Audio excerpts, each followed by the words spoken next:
हम लोग mains previous year question देख रहे थे और आज के इस वीडियो में हम लोग काइनेटिक थ्योरी ऑफ गैसेस से जो रिलेटेड क्वेश्चंस है टॉपिक 2 का उसको हम लोग सॉल्व करने जा रहे हैं। टॉपिक 1 में हम लोगों ने क्या सॉल्व किया था? टॉपिक 1 में हम लोग आइडियल गैस से रिलेटेड जो इक्वेशन था उससे रिलेटेड जो भी क्वेश्चन मेंस में पूछा था उसको हम लोगों ने देखा था।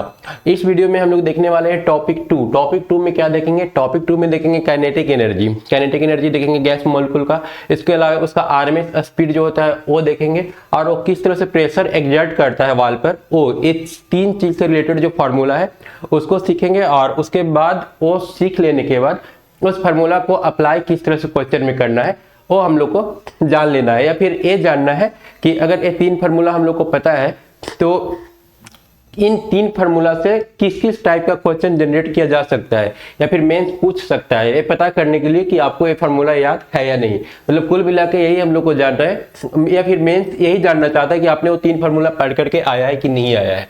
कौन कौन सा फार्मूला है?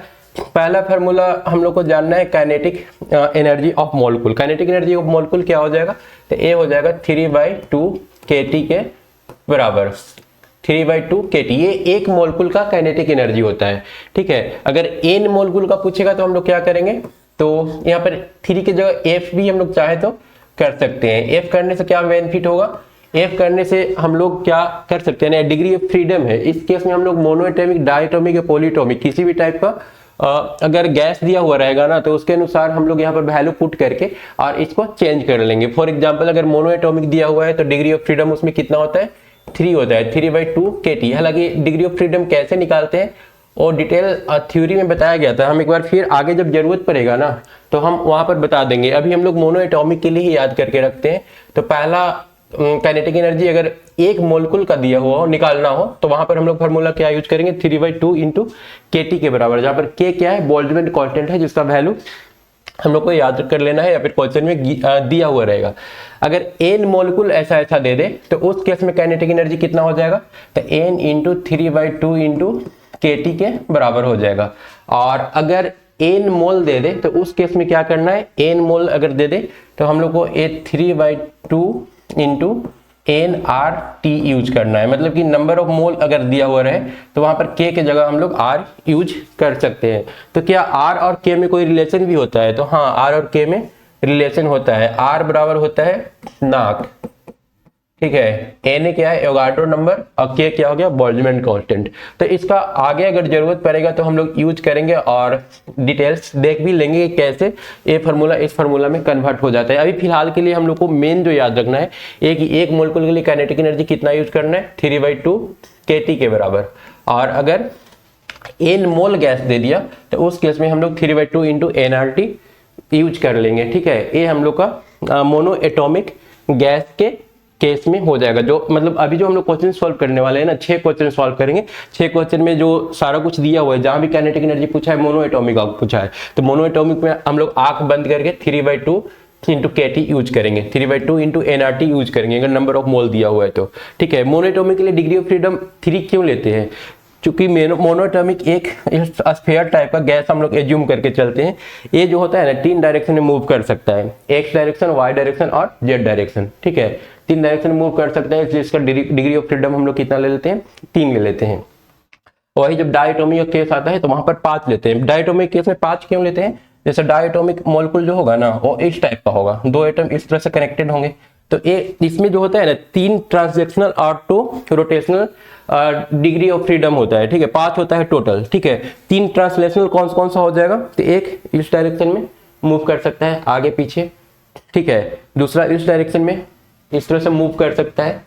ठीक है, आगे पीछे हो गया, सेम एक्स एक्सिस के अलोंग हो गया इस तरह से, और एक ऊपर नीचे भी मूव कर सकता है। तो एक ट्रांसलेशनल डिग्री ऑफ फ्रीडम हो गया। ठीक है, ट्रांसलेट किस डायरेक्शन में करेगा? 3 में, एक्स में, फिर वाई में या फिर जेड में। और एक होता है रोटेशनल। रोटेशनल किस तरह से रोटेट कर सकता है? तो एक तो गोल गोल इस तरह से घूमेगा, तो इसको हम लोग इग्नोर कर देते हैं क्योंकि अपनी एक्सिस पर घूम रहा है तो कोई खास फर्क पड़ने वाला है नहीं है एनर्जी पर, तो इसको हम लोग इग्नोर करेंगे। उसके अलावा एक इस टाइप से मूव कर सकता है। ठीक है, और इस टाइप से अगर मूव करेगा तो इसको हम लोग एक काउंट कर लेंगे, और दूसरा इस टाइप से मूव कर सकता है। ठीक है, तो 2 एरोटेशनल और 3 ट्रांसलेशनल, टोटल मिलाकर के 5 हो जाता है। 5 किस केस में होगा? 5 होगा डाई एटॉमिक के केस में। तो हम लोग 2 याद कर लेंगे, एफ का वैल्यू 3 किस केस में? 3 हो जाएगा मोनो एटॉमिक केस में, और 5 कब हो जाएगा? 5 हो जाएगा हम लोग का डायटोमिक केस में। तो अभी हम लोग मोनोटोमिक के लिए एनर्जी लेकर के चल रहे हैं, तो ये 3/2 KT याद रखना है या फिर 3/2 nRT याद रखना है। हम थोड़ा सा डीपली बता दिए, हालांकि इसके बारे में आगे हम लोग को जानना है, या इसके पीछे वाला जो वीडियो था वहां पर भी ये डिटेल में एक्सप्लेन किया हुआ है। तो फार्मूला नंबर 1 कंप्लीट। दूसरा फार्मूला, दूसरा हम लोग से जो क्वेश्चन पूछा है स्टार्टिंग के टॉप 6 क्वेश्चन में, उसमें सबसे ज्यादा आरएमएस स्पीड पूछा है कि आरएमएस स्पीड कितना होता है किसी भी गैस मॉलिक्यूल का। तो भी आरएमएस हम लोग जो लिखेंगे तो ए यूज करेंगे √3RT/m, 3RT/m, ठीक है। या फिर इसको हम लोग लिख सकते हैं 3KT/m। इस तरह से ए फार्मूला हम लोग को याद रख लेना है, किसके लिए? आरएमएस स्पीड निकालने के लिए।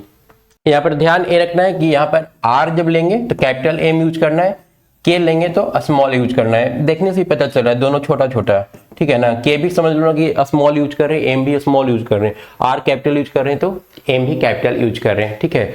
और उसके बाद थर्ड नंबर जो हम लोग फार्मूला यूज करने वाले हैं, इसका एप्लीकेशन हम लोग देखेंगे क्वेश्चन सॉल्व करते समय किस तरह से अप्लाई करना है इसको। उसके बाद थर्ड जो इंपॉर्टेंट फार्मूला है वो प्रेशर से। हालांकि ये वाला फार्मूला सबको पहले से ही पता है, क्योंकि क्लास 8-9 से पढ़ते आ रहे हैं। प्रेशर बराबर क्या होता है? फोर्स बटा एरिया, और फोर्स बराबर क्या होता है? Rate of change of momentum with respect to time, dp/dt।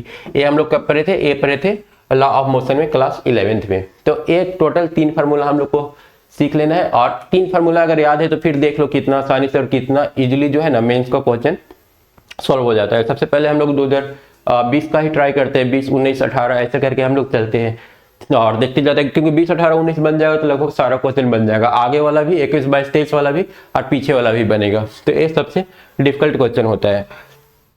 चलते हैं, स्टार्ट करते हैं, क्वेश्चन नंबर 1 देखते हैं। ये हम लोग आगे IIT hub library e book में जाएंगे और 12th 11 class 12-11 mains PYQ physics, class 12th 11 mains PYQ math, यहाँ पर हम लोग का फिजिक्स है, और इसमें ओपन कर लेंगे काइनेटिक थ्योरी ऑफ गैसेस, ठीक है। और इसको ओपन कर लेने के बाद हम लोग टॉपिक 2 में इंटर करेंगे। ये रहा हम लोग का टॉपिक 2। इसमें क्वेश्चन नंबर 9, सबसे पहले क्वेश्चन नंबर 9 देख लेते हैं। कब का पूछा हुआ है? ये 2020 का पूछा हुआ क्वेश्चन है। किस टाइप का टेस्ट लिया है, हम लोग से ये जानना चाहता है कि फार्मूला हम लोग याद करके एग्जाम में बैठे हैं या नहीं बैठे हैं। दिया number of molecules in a volume of 4 centimetre cube of a perfect monoatomic gas. यहाँ पर वॉल्यूम दे रखा है 4 सेंटीमीटर, भी हम लोग नोट कर लेते हैं 4 सेंटीमीटर क्यूब। इसका जरूरत अगर कुछ पड़ेगा तो हम लोग यूज करेंगे, क्योंकि हम लोग जो फार्मूला लिखे उसमें भी नहीं था, पर नया चीज यहाँ पर भी दिख रहा है। Of a perfect monoatomic gas, monoatomic है, मोनोएटॉमिक के लिए काइनेटिक एनर्जी हम लोग याद रखें, अगर जरूरत पड़ेगा तो यूज करेंगे। क्या याद किए थे? मोनोएटॉमिक के लिए था 3/2 KT के बराबर, 3/2 KT, और इसका वैल्यू दे रखा भी होगा कहीं पर। Given mean kinetic energy of a molecule is 4 × 10⁻⁻14, ठीक है। At some temperature T and at a pressure of 2 centimetre of mercury. अब यहाँ पर प्रेशर कुछ दूसरा ढंग से दिया हुआ है। प्रेशर क्या है? प्रेशर बराबर हम लोग जानते हैं ρGH के बराबर। अब मरकरी है, मरकरी बोल रहा है कि 2 सेंटीमीटर तक ऊपर जा रहा है, ठीक है। तो अगर 2 सेंटीमीटर ऊपर जा रहा है तो ये हाइट 2 सेंटीमीटर हो गया।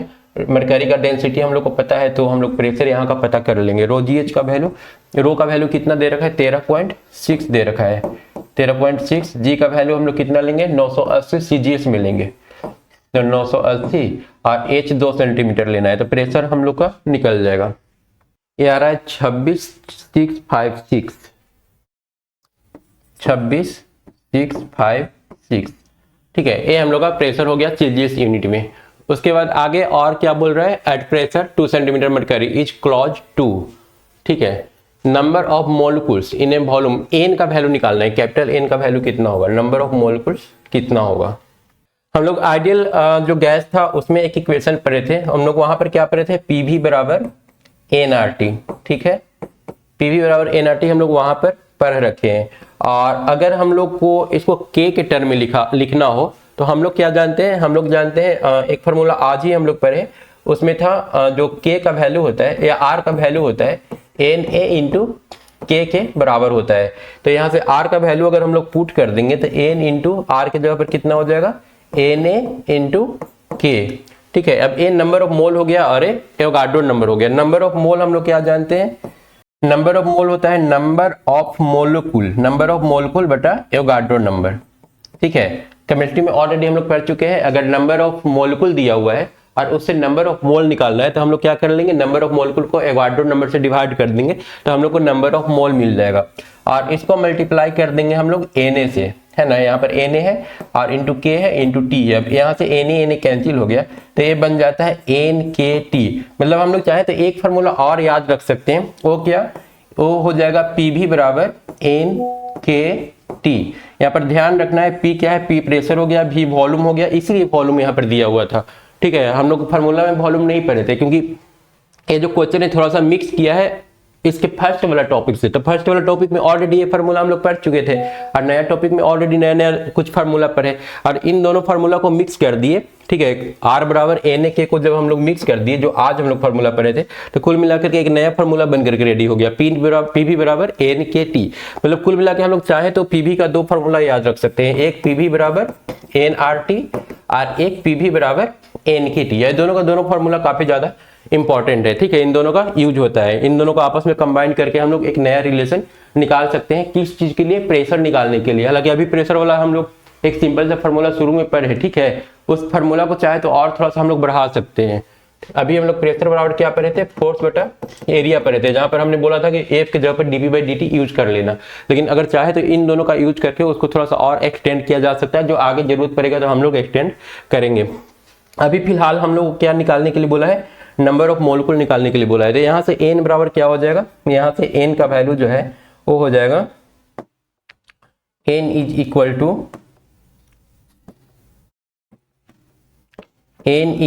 टू PV बटा K इंटू टी। अब P का वैल्यू हम लोग निकाल चुके हैं। P का वैल्यू कितना आया था, 26,656 P का वैल्यू था।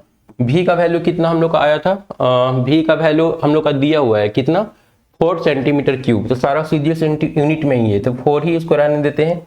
उसके बाद K का वैल्यू यूज कर लेंगे और T का वैल्यू यूज कर लेंगे। हालांकि KT का वैल्यू हम लोग यहाँ से निकाल सकते हैं, तो यहाँ से KT का वैल्यू निकाल के डायरेक्ट यहाँ पर पुट कर देते हैं। तो KT बराबर हो जाएगा 8 है, क्योंकि ये इधर जाकर के मल्टीप्लाई हो जाएगा 8/3 और 8/3 इंटू 10 टू द पावर कितना, -14।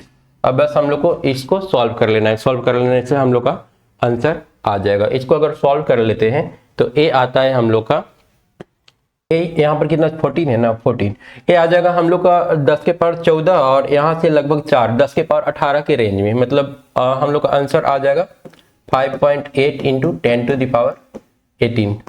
डी इसका सही आंसर हो जाएगा क्वेश्चन नंबर 9 का।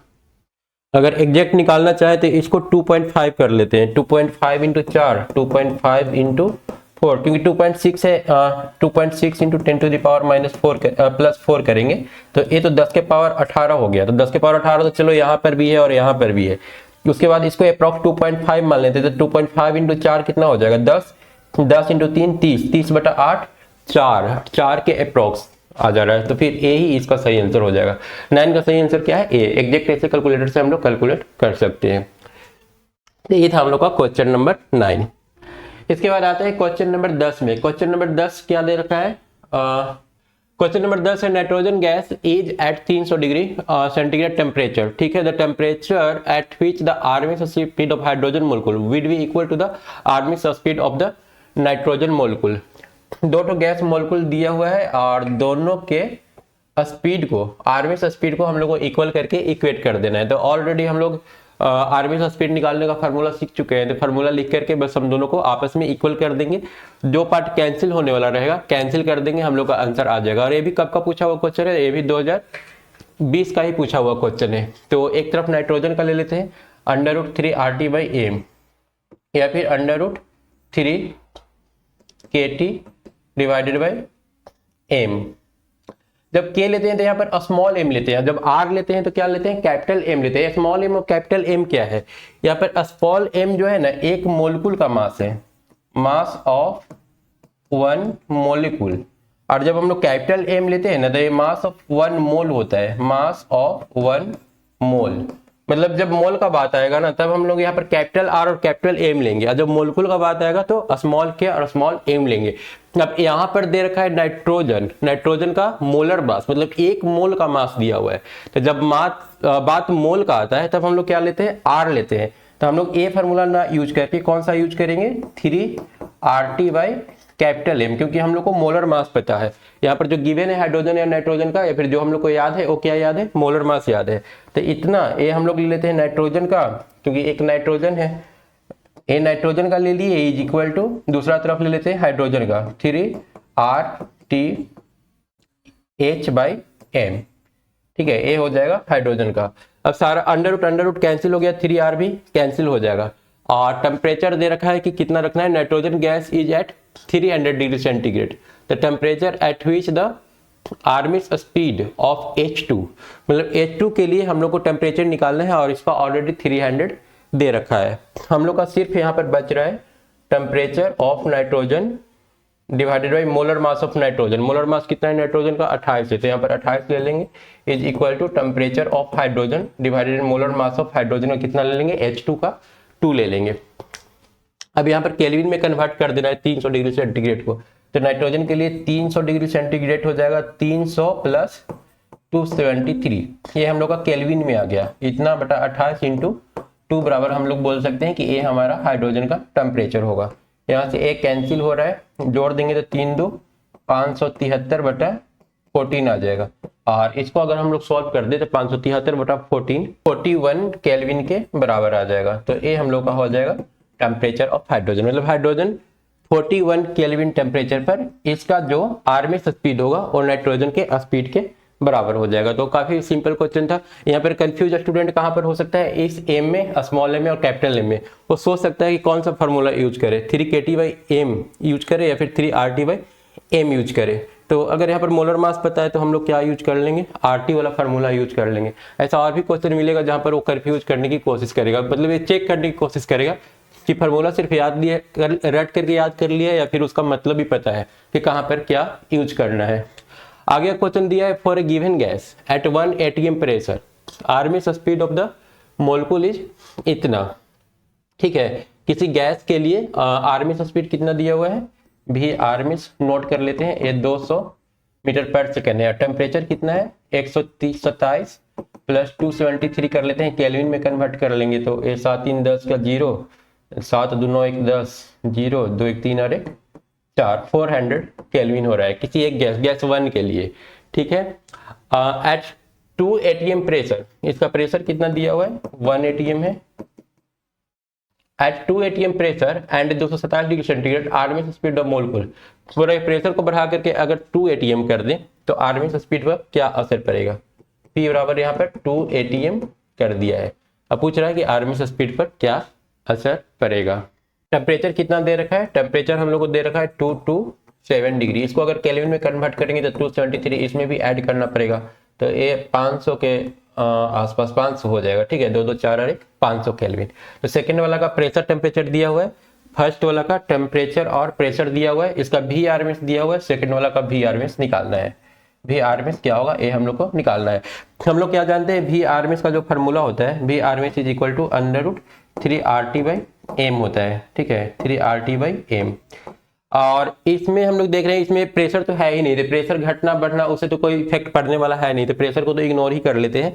उसके बाद आते हैं ये वाला चीज, ये चीज हम लोग का कांस्टेंट है क्योंकि गैस चेंज नहीं हुआ है। तो हम लोग देख रहे हैं कि हमारा जो भी आर्मिस है वो डायरेक्टली प्रोपोर्शनल होगा √T का, भी आर्मिस डायरेक्टली प्रोपोर्शनल √T। तो हम लोग यहाँ पर लिख सकते हैं V2 आर्मिस बटा V1 RMS is equal to √T2 RMS बटा T1 आर्मिस। और T2 कितना दे रखा है हम लोग को, T2 दे रखा है 500। ठीक है, T2 500 है, आर्मिस नहीं बस T2 बाई T1। आर्मिस T2 का वैल्यू 500 दिया हुआ है, T1 का वैल्यू 400 दिया हुआ है। तो ये सॉल्व करके आ जाएगा √5/2, 5/2 2। और यहाँ से अगर हम लोग V2 निकालने जाएंगे तो V2 का वैल्यू आ जाएगा √5/2 और इंटू V1 का वैल्यू हम लोग को फिर से पता है 200 दे रखा है, मतलब कुल मिला के हम लोग का आंसर कितना आ रहा है 100√5। तो 100√5 कौन सा ऑप्शन है? Option number C. तो यहाँ पर भी कुछ क्वेश्चन को कुछ भी मतलब डिफरेंट नहीं किया है। कब का पूछा हुआ है? 2019 का पूछा हुआ है। मतलब सिंपल फार्मूला याद रहने से इस चैप्टर का क्वेश्चन बन जाता है, समझ में यही आ रहा है, ठीक है। उसके बाद आते हैं सेम, मतलब कोई नया कंसेप्ट दिया ही नहीं, गैस 1 दिया, गैस 2 दिया, मतलब गैस सेम ही है, बस टेम्परेचर चेंज किया और पूछ रहा है कि आर्मेट वेलोसिटी पर क्या इफेक्ट पड़ेगा। तो हम लोग आसानी से फार्मूला याद है तो सॉल्व कर सकते हैं इसको। उसके बाद आते हैं क्वेश्चन नंबर 12 में। क्वेश्चन नंबर 12 दिया हुआ है, इफ 10 के power 22 gas मोलकुल, number of gas मोलकुल कितना दे दिया है? 10 के पावर 22 दे दिया है। ईच ऑफ मास इतना केजी, हर एक का मास भी दे दिया है। कोलाइड विथ ए सरफेस, एक सरफेस के साथ कोलाइड करता है। हालांकि सरफेस के साथ कोलाइड करेगा तो क्या जनरेट होगा? वहां पर प्रेशर जनरेट होगा इलास्टिकली पर second over an area 1 metre square, ठीक है। ऐसा लग रहा है कि मतलब प्रेशर निकालने के लिए सारा कुछ क्वेश्चन दे रहा है। प्रेशर हम लोग क्या पढ़े थे? प्रेशर बराबर होता है फोर्स बटा एरिया। अब फोर्स का फॉर्मूला क्या होगा? चेंज इन मोमेंटम बटा टाइम। टाइम यहाँ पर 1 सेकेंड दे रखा है। और चेंज इन मोमेंटम क्या होता है? एम भी फाइनल माइनस एम भी इनिशियल, ठीक है। चेंज इन मोमेंटम वही होगा, टाइम तो 1 सेकेंड दे रखा है। एम को अगर बाहर निकाल ले, ठीक है, ये हम किसके लिए कर रहे हैं? एक मोलकुल के लिए कर रहे हैं, एक मोलकुल का मास यहाँ पर लिए हैं। तो भी फाइनल, अब मान लो कि इधर से जा रहा होगा मोलकुल और ए इनिशियल भी लेते हैं तो फाइनल भी इस तरफ से होगा। भी फाइनल को अगर हम लोग पॉजिटिव मान लें तो फिर इसको निगेटिव मानना होगा, क्योंकि दोनों का डायरेक्शन अलग अलग है। तो भी फाइनल को भी मान लिए माइनस, इसको फिर निगेटिव मानना होगा, भी माइनस को, भी आई को। अब भी आई को निगेटिव मानेंगे तो माइनस माइनस से क्या हो जाएगा? प्लस हो जाएगा और डिवाइडेड बाई 1, मतलब कि ये कितना आ रहा है? 2 mv के बराबर आ रहा है। मतलब फोर्स का वैल्यू तो हम लोग को मिल गया। और अगर प्रेशर निकालना रहा, हालांकि हमें नहीं पता कि प्रेशर ही निकालना है, पर हमें सारा इन्फॉर्मेशन इसलिए लिख दे रहे हैं ताकि सारा फार्मूला बार बार रिमाइंड होता रहे। अब यहाँ पर हम लोग 2m इंटू भी ध्यान रखना है, भी क्या है? वेलोसिटी है। और डिवाइडेड बाई एरिया, एरिया हालांकि यहाँ पर दे रखा है तो हो सकता है उसका यूज हो। तो अगर प्रेशर निकालना रहा तो इस तरह से हम लोग आसानी से निकाल लेंगे। विथ ए स्पीड, स्पीड भी दे रखा है तो स्पीड भी यहाँ पर लिख ही देते हैं, तो 2 इंटू एम भी लिख देते हैं। फिर एम कितना है? एक मोलकुल का मास है 10 के पावर माइनस 26 और एम लिख दिए। और वेलोसिटी कितना दे रखा है? 10 के पावर 4। मतलब कि क्वेश्चन में अगर हम लोग को प्रेशर निकालने के लिए देता तो हम लोग का काम यहाँ पर ही खत्म हो जाता। पर आगे हम लोग देख लेते हैं the pressure exerted by the gas, हालांकि प्रेशर ही पूछ रहा है, तब तो हम लोग का क्वेश्चन है सॉल्व हो चुका है। कितना आ जाएगा? 2 into 10 to the power minus 22। अच्छा, तो ये हम एक मोलकुल का निकाले प्रेशर। अगर ऐसा 10 के पावर 22 मोलकुल हो तो क्या करना होगा? यहाँ पर अगर 10 के पावर 22 मोलकुल हो तो हर कोई अपना अपना कुछ ना कुछ फोर्स लगाएगा, तो इसमें हम लोग को मल्टीप्लाई कर देना होगा। 4 10 के power 22 molecule pressure is equal to 10 के पावर 22 इसमें मल्टीप्लाई कर देंगे। 2 into 10 to the power minus 22 into 10 के पावर 22। अब ये दोनों ऐड होकर के 1 हो जाएगा, मतलब टोटल आंसर 2। हम लोग का आंसर कितना आ रहा है? 2। तो एक बार चेक कर लेना, शायद ए बोनस क्वेश्चन हो, ठीक है ना। ए क्वेश्चन नंबर जो 12 है इसमें कहीं पर वो उस टाइप का ऑप्शन प्रेजेंट नहीं है, मतलब ये एक बोनस क्वेश्चन है, इसे एक बार स्टूडेंट लोग चेक कर लेंगे। हम लोग का सही आंसर कितना आ रहा है? प्रेशर का वैल्यू 2। तो एक काफी ज्यादा आसान क्वेश्चन था, मतलब अभी हम लोग क्वेश्चन पर समझ ही रहे थे कि क्वेश्चन है क्या, पर क्वेश्चन हम लोग का बन चुका है। उसके बाद आते हैं क्वेश्चन नंबर 13 में। क्वेश्चन नंबर 13 दे रखा है the temperature at which the root mean square velocity of hydrogen molecule equal to their escape velocity। escape velocity कितना होता है? पहले तो RMS velocity किसका? हाइड्रोजन का हम लोग को लिखना है, तो लिख लेंगे √3 RT/m, क्योंकि मोलर मास हम लोग को पता है। और बोला है कि ये जो वेलोसिटी होगा ना, एस्केप वेलोसिटी के बराबर होगा। एस्केप वेलोसिटी कितना होगा? 11.2 into 10 to the power 3 metre पर सेकेंड। अब यहाँ पर हम लोग को इसको सॉल्व कर लेना है।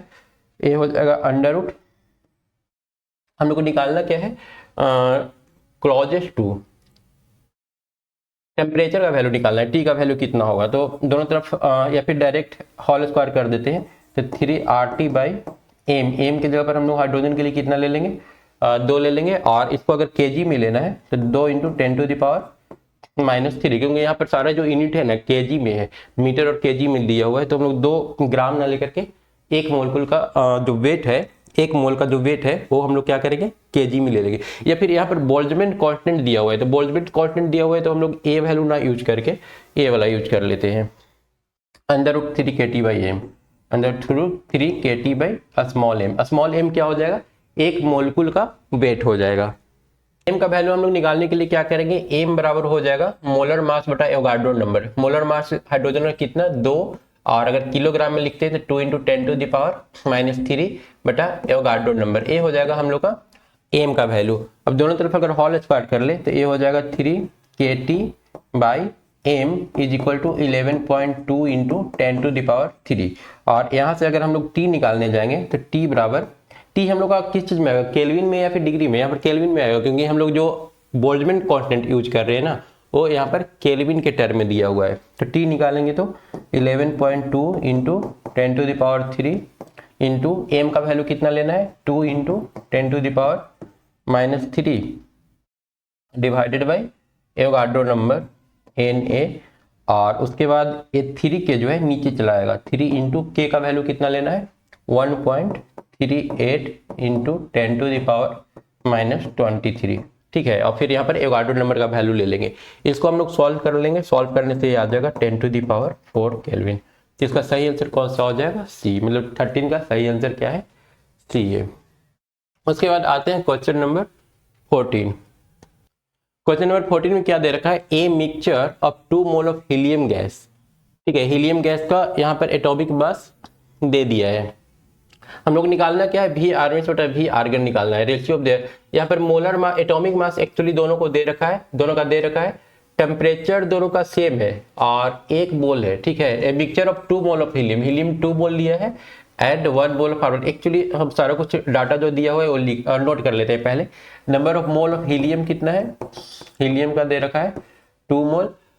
इसका एटॉमिक मास कितना हो जाएगा, एटॉमिक मास हो जाएगा, m का वैल्यू कितना दे रखा है 4 दे रखा है, and 1 mole of argon, argon का नंबर ऑफ मोल कितना दे रखा है, वो दे रखा है 1।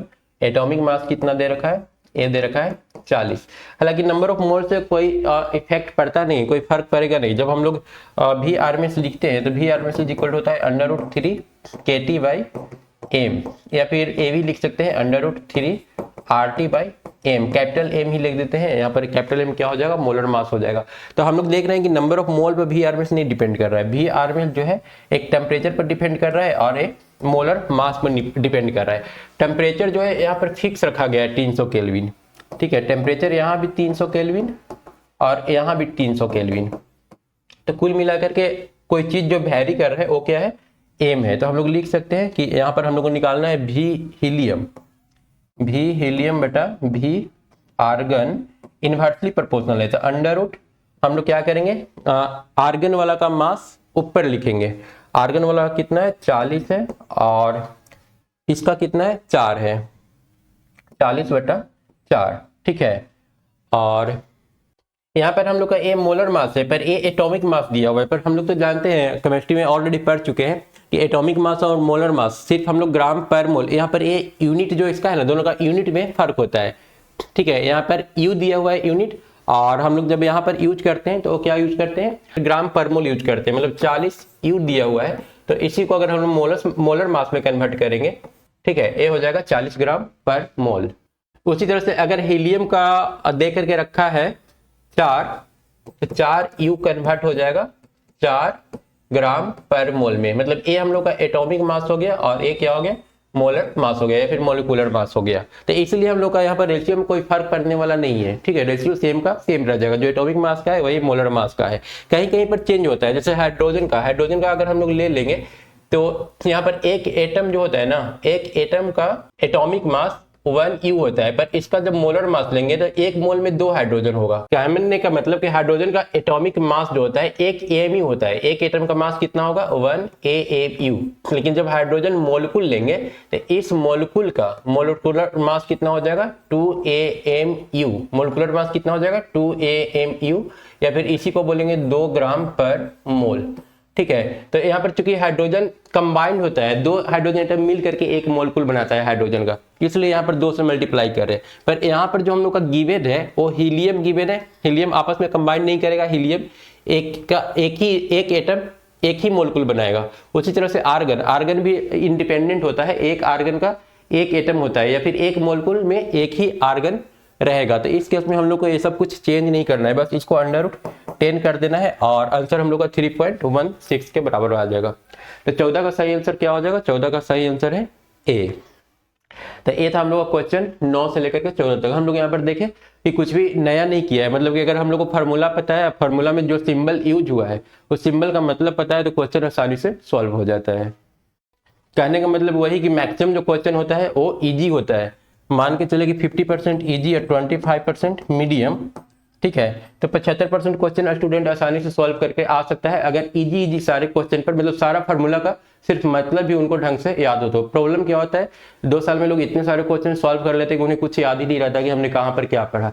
याद तब होता है ना जब एक क्वेश्चन को 5-5, 6-6 बार सॉल्व करते रहते हैं। बार बार सॉल्व करने से उसका मतलब समझ में आ जाता है और वो याद रह जाता है। ऐसे समझ में तो आ जाएगा, एक चैप्टर में अगर 1000 भी क्वेश्चन करेंगे तो सारा समझ में आ जाएगा, लेकिन 1000 क्वेश्चन जब सॉल्व करने बैठेंगे तो वो सॉल्व नहीं हो पाएगा। पर वही लिमिटेड क्वेश्चन पढ़ के जब बार बार उसको सॉल्व करते हैं ना, तो उसका ओरिजिनल मतलब समझ में आ जाता है कि किस फार्मूला में किस टर्म का क्या मतलब है। उसके बाद फिर क्वेश्चन हम लोग का 75% मेंस में आसानी से पकड़ में आ जाता है।